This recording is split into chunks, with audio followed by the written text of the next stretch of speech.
Task 2. There are 2 parts to this task, and this will be the second section of your classroom management plan, which will follow your teaching philosophy from the first week. Part 1. Think about all the things you need to do before the first day of school. You may consider making a list of all the things to take care of before your students arrive. I have a file list of checklists that I go through before I begin each semester. And it's never too late to reteach procedures.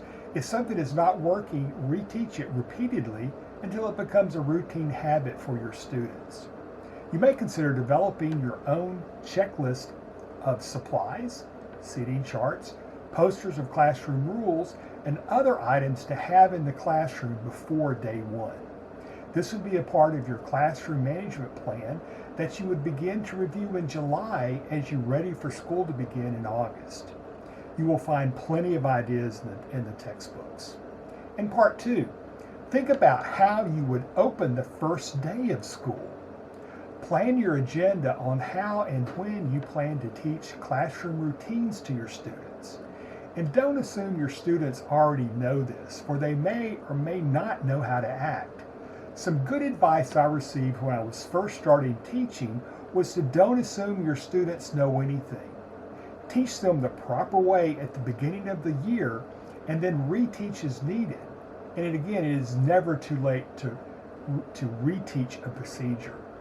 At the start of the school year, I routinely go over classroom rules at the beginning of each week until my students know exactly what to do and what to expect from me. This is where your earlier planning in part 1 comes into action. The first day procedures combine all of your classroom management policies and procedures you will be developing as you go through the remainder of the course.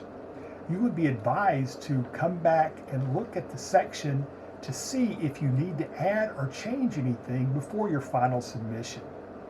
This will eventually become the second section of your customized classroom management plan, so make sure you follow the rubric for your submission. Now, discussion board number 2. But after reading the textbook and working on task 2, post to the discussion board why you think it is important to have a plan before school starts, as well as specific plans for the first day of school. What can happen if you do not plan? See what your classmates post and give ideas or suggestions. Everything I've learned, I've learned from other teachers. Good luck and have a great week.